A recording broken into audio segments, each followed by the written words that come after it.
Trump's approval rating just hit worst levels ever while appearing 38,000 times in Epstein files, and sources suggest combination of scandals plus policy failures might be destroying his presidency. We're not talking about minor polling dip or single controversy. Is there any chance that any of these individuals who partied with Epstein and engaged in relations with minors will be prosecuted? Any chance? I'll never say no, and we will always investigate any evidence of misconduct. But as you know, it is not a crime to party with Mr. Epstein. And so as horrible as it's not a crime to email with Mr. Epstein. And we're talking about reports that Pew Research shows Trump at 37% approval with 61% disapproving. Basically worst ever for modern president. That Harvard-Harris poll shows independents favor Democrats by +28 on generic ballot. That Trump underwater with literally every demographic, including white, black, Hispanic, Asian, male, female voters. That former Republican gubernatorial candidate in Minnesota withdrew saying he can't support party anymore after watching ICE turn immigration from Republican strength into Democrat issue in couple months. That right-wing podcaster Andrew Schultz admitted Trump administration's response to Minneapolis justified every far-left critique anyone ever made. And what might make this moment so significant is Trump's response revealing panic. Sources suggest he's ranting on social media claiming, "highest poll numbers I have ever received," while data shows opposite. His Deputy Attorney General Todd Blanche appearing on Fox saying, "It's not a crime to party with Epstein, trying to normalize connections." Reports indicate Trump posting at 11:30 p.m., demanding $1 billion from Harvard in bizarre rant. When president's approval is historically low, when independent voters swing massively against his party, when former Republican candidates are withdrawing, when right-wing commentators admit far left was correct about authoritarian tendencies, that's not normal political turbulence.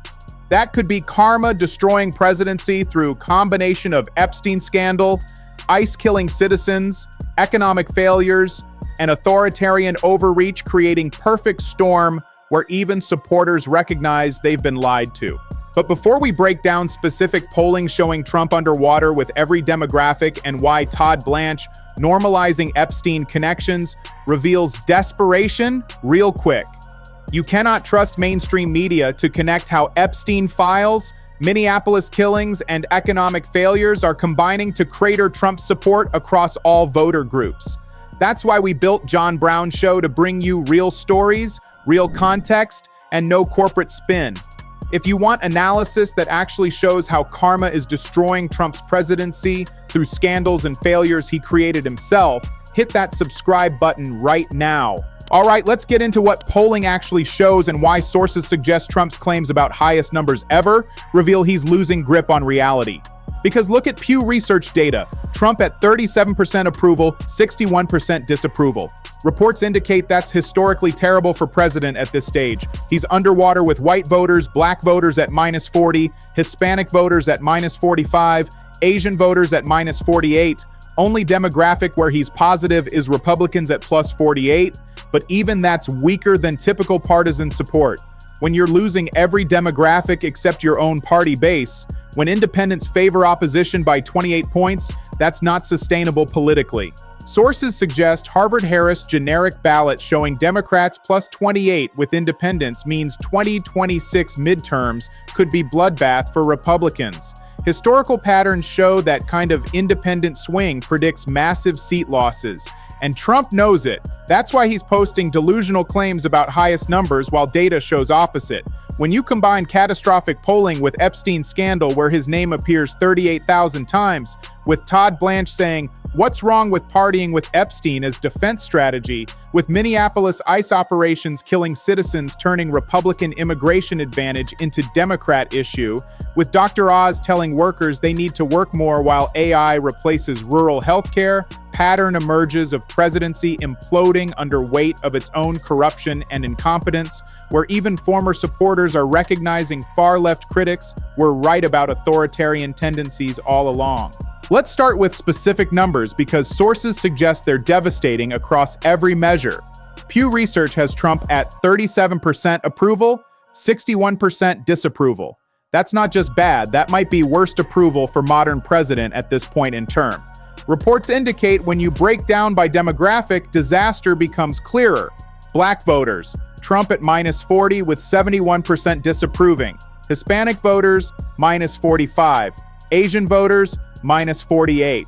Even among groups he claims as base, numbers are underwater. Think about what this means for 2026. Sources suggest when president this unpopular, when independents breaking 28 points against your party, midterm elections become referendum on president that his party loses badly. Reports indicate Republicans defending narrow House majority. If independents vote Democrat by 28-point margin, that could mean losing 30-50 seats, creating massive Democratic majority. Senate races in swing states become unwinnable when president's approval this low. When every demographic rejecting you, when only your partisan base provides any support, you're politically toxic to anyone running with your endorsement. And there's Harvard-Harris generic ballot. Sources suggest +28 for Democrats among independents isn't normal swing. That's realignment-level movement suggesting fundamental rejection of Republican agenda. Reports indicate independents are people who decide close elections. When they break this heavily against you, competitive races become blowouts. Safe seats become competitive. Entire map shifts. Trump posting highest poll numbers I have ever received, while data shows 37% approval and -28 with independents might reveal he's either lying deliberately or genuinely delusional about his political standing. Think about former Republican gubernatorial candidate in Minnesota. Sources suggest he withdrew from race, saying he can't support party anymore because they turned immigration into Democrat issue in couple months through ICE operations. Reports indicate that's Republican candidate in Republican-leaning state, saying party has become so extreme, so incompetent at executing its own agenda that he can't associate with it anymore. When your own candidates are withdrawing because your policies backfire so badly, when Republicans saying it's almost as if Republicans from DC were doing this by design to help Democrats, that reveals political malpractice destroying party from within. But step back and consider Todd Blanche's defense of Epstein connections, because sources suggest this reveals administration's desperation.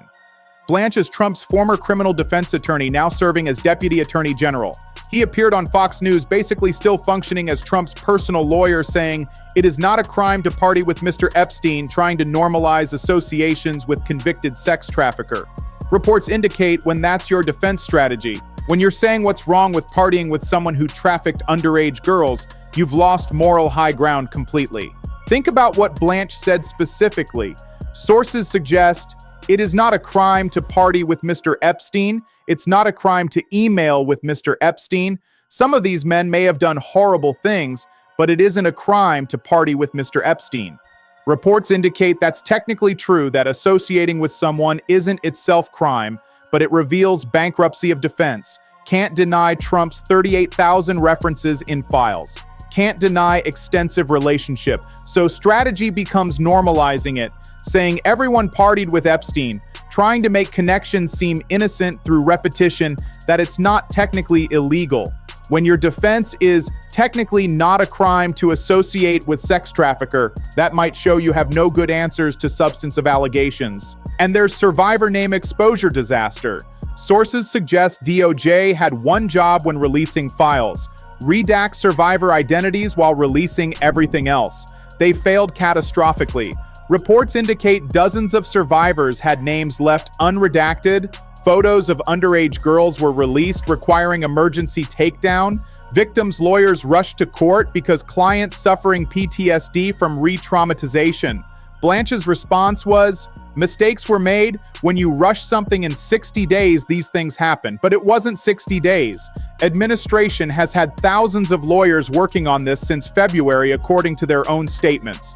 That's a year of preparation that still resulted in exposing victims while protecting powerful men. When you fail at basic task of protecting survivors, when you release their information while concealing 3 million documents potentially about abusers, that might reveal priorities were never about justice, but about damage control for connected individuals. Share this video with everyone you know, because there's what Trump posted. Sources suggest Not only wasn't I friendly with Epstein, but based upon information just released, Epstein conspired to damage my presidency. Reports indicate claiming Epstein conspired against him while Trump appears 38,000 times in files, while his Mar-a-Lago was ground zero where sex trafficking of underage girls took place according to Virginia Giuffre's testimony, while girls from Mar-a-Lago went to Epstein's Palm Beach residence. Trump claiming he wasn't friendly with Epstein is objectively false based on documented evidence. They flew on each other's planes repeatedly, attended parties together, were photographed together extensively. When your defense requires denying documented reality, when you claim victim while appearing thousands of times in files, that reveals consciousness of guilt about associations you can't explain away. But let's examine Dr. Oz's statements because sources suggest they reveal administration's contempt for working Americans. Oz said if we could get average American to work year earlier right out of high school, or work year later before retiring, or work better during lifetime because they're healthy, it would generate $3 trillion removing debt. Reports indicate that's telling Americans' solution to economic problems is you need to work more, work earlier, work later, become better machines for corporations. No discussion of paying workers with dignity, no acknowledgement people already working multiple jobs can't afford homes, struggling with rent, living paycheck to paycheck, terrified AI will replace them. Think about what Oz is actually saying. Sources suggest he wants high school graduates entering workforce immediately rather than pursuing education, wants elderly people delaying retirement working additional years. Reports indicate wants Americans to be healthier, primarily so they can work more productively, generating wealth that benefits corporations and tax revenue. That's viewing workers as economic inputs rather than human beings deserving dignity. When your vision for economic policy is making people work more rather than ensuring work provides decent living, when you see workers' value primarily in tax revenue they generate, that reveals fundamental contempt for working class. And there's Oz on rural healthcare. Sources suggest he said AI-based avatars are best way to help rural communities, that agentic AI should replace doctors and nurses doing intake and diagnosis. Reports indicate he's explicitly saying rural Americans will be better off getting healthcare from AI bots rather than human medical professionals. That's telling people in underserved communities that they don't deserve actual doctors or nurses, that AI replacement is good enough for them while wealthy urban areas get human care. When you're promoting AI replacing healthcare workers in rural communities that already struggle with access, when you frame this as improvement rather than cost-cutting that harms patients, that might reveal you see certain populations as not worth investing in properly. Share this with everyone because there's right-wing podcaster admission. Sources suggest Andrew Schultz said Minneapolis ICE response was breaking point for him, that he didn't think what's happening could happen in America, that Trump administration's reaction justified every far-left critique ever made. Reports indicate they have just made the most far-left critiques of the Trump administration. Their reaction has just justified all of them. That's right-wing commentator admitting critics were correct about authoritarian tendencies, about willingness to use violence against citizens, about contempt for constitutional limits. When even podcasters who defended Trump are admitting far left was right all along, when they're saying this specific situation justified every criticism, that reveals scales falling from eyes of people who wanted to believe but can't deny what they're seeing. So here's what karma reveals. Trump's approval hit 37% with 61% disapproval in Pew Research. Basically worst ever for modern president. He's underwater with every demographic, including black voters at -40, Hispanic -45, Asian -48. Harvard-Harris shows independents favor Democrats +28 on generic ballot, predicting potential midterm bloodbath. Former Republican gubernatorial candidate in Minnesota withdrew saying he can't support party after ICE turned immigration from Republican strength into Democrat issue in couple months. Trump appearing 38,000 times in Epstein files, with Deputy Attorney General Todd Blanche saying, "It's not a crime to party with Epstein as defense strategy." DOJ exposed dozens of survivor names while concealing 3 million documents showing priorities were protecting powerful men, not victims. Dr. Oz told workers they need to work more earlier and later while promoting AI replacing rural healthcare workers. Right-wing podcaster Andrew Schultz admitted Trump administration's Minneapolis response justified every far-left critique about authoritarian tendencies. Sources suggest Trump responding by posting delusional claims about highest poll numbers ever and ranting at 11:30 p.m. about suing Harvard for $1 billion. When president's approval is historically terrible, when independents swing massively against his party, when former Republican candidates withdraw, when right-wing commentators admit critics were right, when scandals from Epstein to Minneapolis combine with contempt for workers and catastrophic policy execution, that's not temporary political trouble. That might be karma-destroying presidency where Trump's corruption, lies, and authoritarian overreach create perfect storm of failures that even supporters can no longer deny, regardless of how much he rants on social media claiming vindication while data shows opposite. Stay tuned.